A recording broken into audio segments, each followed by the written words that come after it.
What's up, YouTube fam? It's me back again.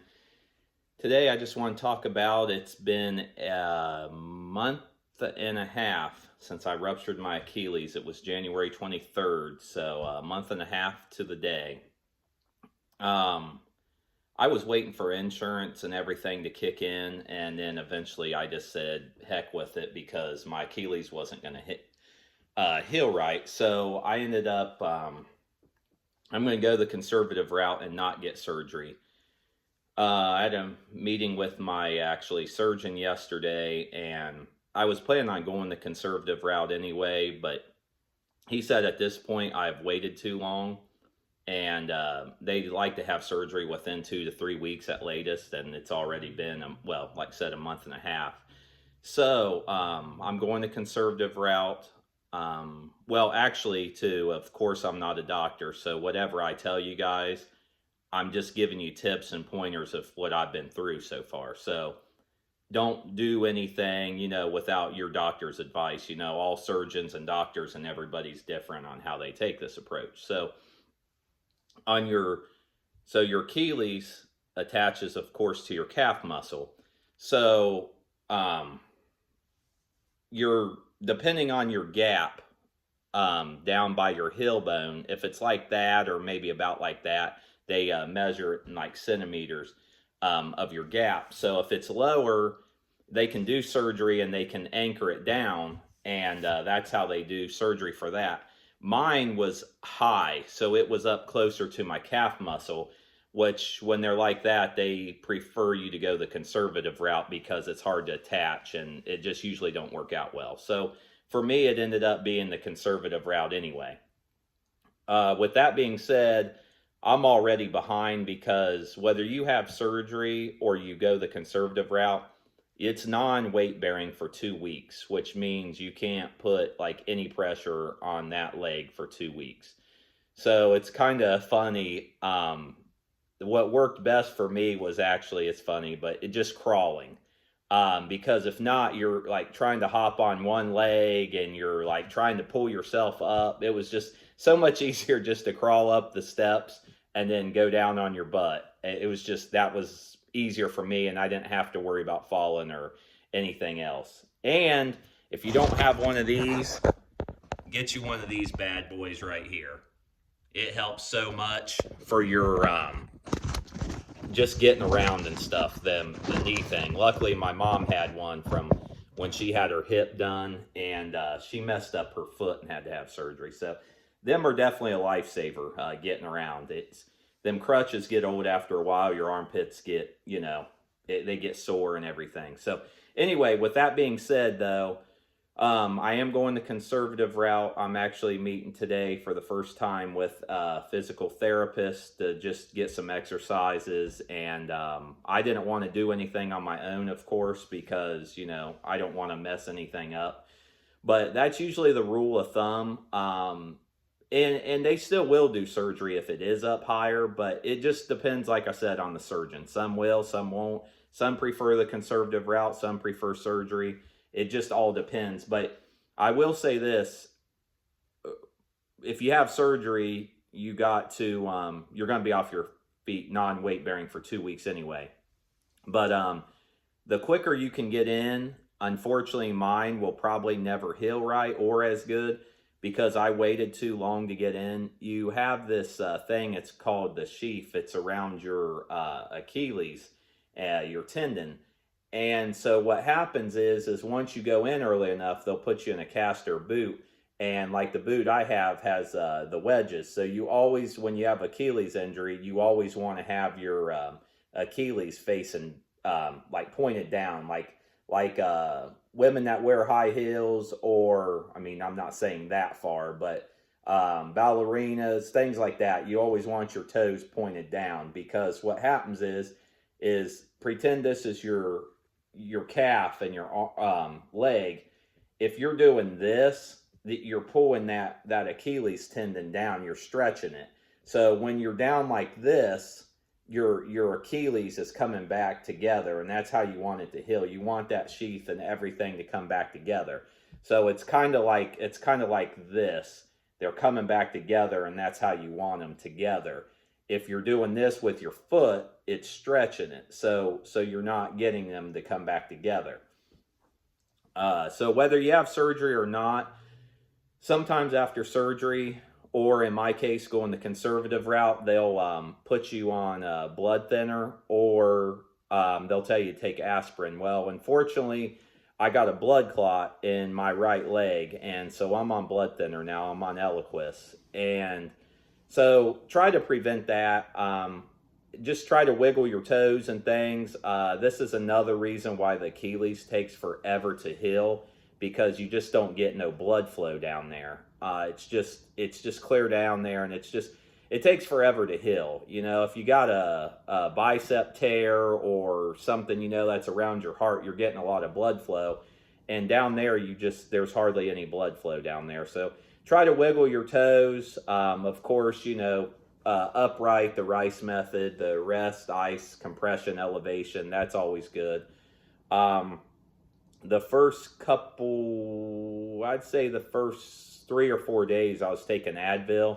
I was never in any pain, but it was just, I had so much inflammation, so I was wanting to get the inflammation down. So let's see, what else should I talk about? But yeah, the first 2 weeks are very important. As soon as you find out whether it's a partial or a full tear, getting an MRI done is always good, just to see if it's high and stuff. Your doctor or surgeon or whoever will usually, they'll put their finger down into where you're down by your heel, where your Achilles is, and find out where the divot is. They can fill a divot from where your Achilles was ruptured. Now, of course, they ain't gonna know if it's really a partial or a full tear or anything without looking at an MRI. So an MRI is very important, just to let everybody know where you're at.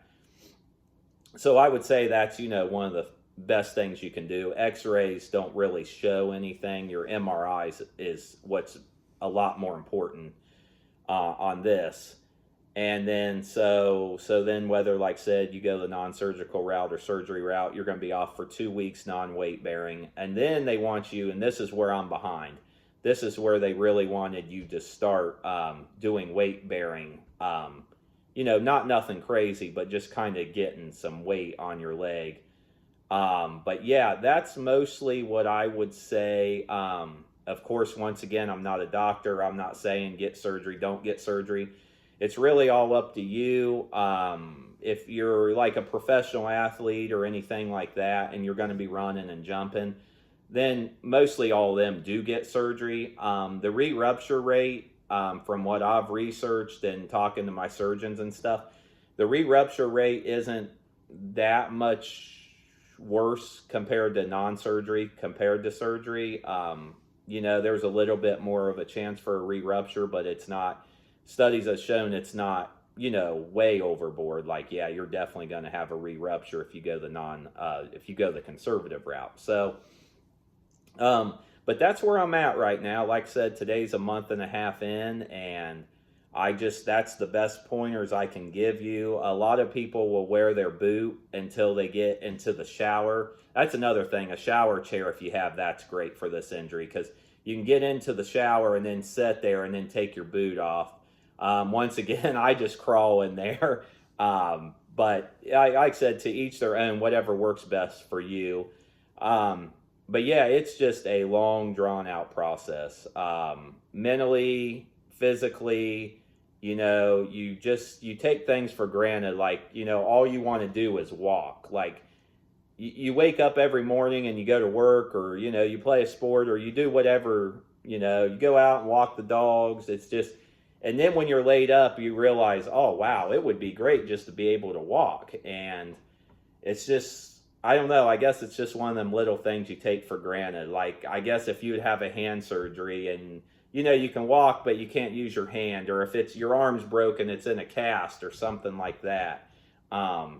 I don't know, it's just weird that how when something happens, how you just take things for granted. And that's kind of where I'm at now. I'm like, man, I just want to be able just to walk. It's my right Achilles, so I haven't drove since January 23rd, the day it happened. And yeah, I don't know, it just gets miserable. So that's everything I can say so far, I think why I mean, I'm not for sure, but I hadn't played basketball in 6 or 7 years. And so a lot of times they call them the weekend warriors, guys that's in their 30s, 40s, 50s that just go out and play basketball, and it's kind of high intensity. Things like tennis, basketball, where you're running and cutting. Pickleball is another big thing now. People, they back up, kind of like Aaron Rodgers did. He stepped back to pass, and his Achilles went. But yeah, pickleball's caused a lot more Achilles ruptures. Achilles ruptures aren't very common. I was reading it's like 1 in 10,000 people and stuff. It's the strongest ligament in your body, or tendon in your body. I mean, it's so strong, and it's to withstand, it's running, jumping. You got to figure, like, I've jumped off of 1 foot my whole life, my left foot, and you got to figure that's all your body weight jumping off that 1 foot. So it takes a lot of pressure to rupture one. I've heard of people like out pushing a car, they're pushing the car, so, their Achilles. And I know a guy that plays professional basketball overseas. He ruptured his, and it was weird because all he did was jump up for a rebound, and his Achilles went. Like, it's crazy how just little things happen. But what I would say is I think I've never had good flexibility, and I've never been very flexible my whole life, and I think I had tight calf muscles. And I think between not playing for 6 or 7 years and going out and playing a pickup game, which was very stupid on my part, but it's hard to get out of that mentality when you always have that mentality of a 20-some-year-old. At least I do. When you've played sports your whole life, you always feel like mentally you can do it. And so not playing that long, tight calf muscles, I think that's what happened to my Achilles. I could be wrong, but a lot of times it's having tight calf muscles. And if you've had a Achilles tendonitis in the past and things like that, you've took what's that, NSAIDs and stuff for inflammation and things, that's more likely to cause a Achilles rupture. But yeah, I'm almost 12 and a half minutes in. I just wanted to let you guys know about my journey so far, and kind of the do's and don'ts. Always kind of like if you're in the shower and you're on the chair, you can just let your feet just kind of hang, where it's comfortable. You don't have to like force your toes to be pointed down, but it's always best to just make sure they keep pointed down. Never do this with your Achilles, because like I said, you don't want to stretch it. You always want to be more down, because you're wanting it to come back together. So definitely always make sure you're doing that. Like I said, the first 2 weeks, the non-weight bearing, definitely don't put any pressure on that foot, on your Achilles.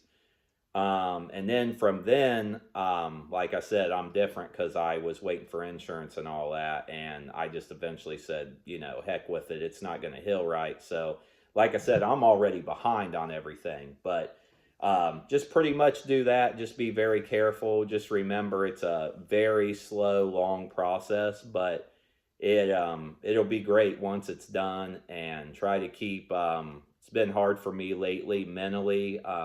It's mentally draining because like I said, you can't go out and you can't walk and you're just laid up. And so you got to keep your mental health good.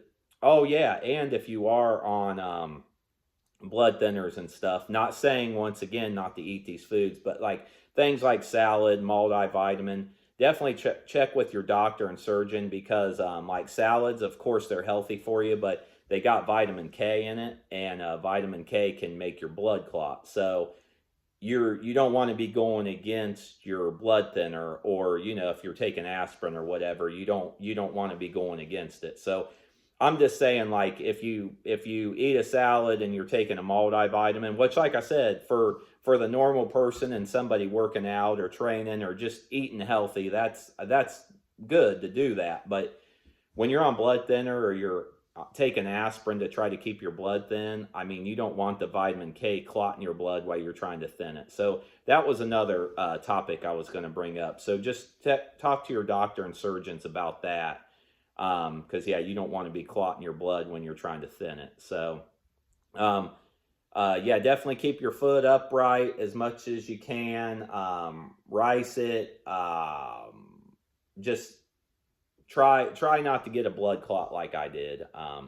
Then you're going to the ER and they're doing a Doppler on your leg, and then your hope it's don't travel to your lungs or heart, because that'll kill you, and embolism and stuff. So anyway, I'm going to leave it at that. I'm going to keep you guys updated on my journey. Like I said, it's 6 weeks to the day, and I am definitely behind. I hope it heals pretty good. If it doesn't, worst case scenario, they are going to take the tendon out of my big toe and then go in and surgically do it that way. So you can always go that route too. I hope to God it don't come to that. I hope it heals okay and everything goes good. But anybody that watches this, I hope these tips helped. You can leave a comment down there and let me know if you've had Achilles rupture and if you went the conservative route or if you had surgery. And yeah, I look forward to seeing comments, and I will talk to you all later. Have a great weekend.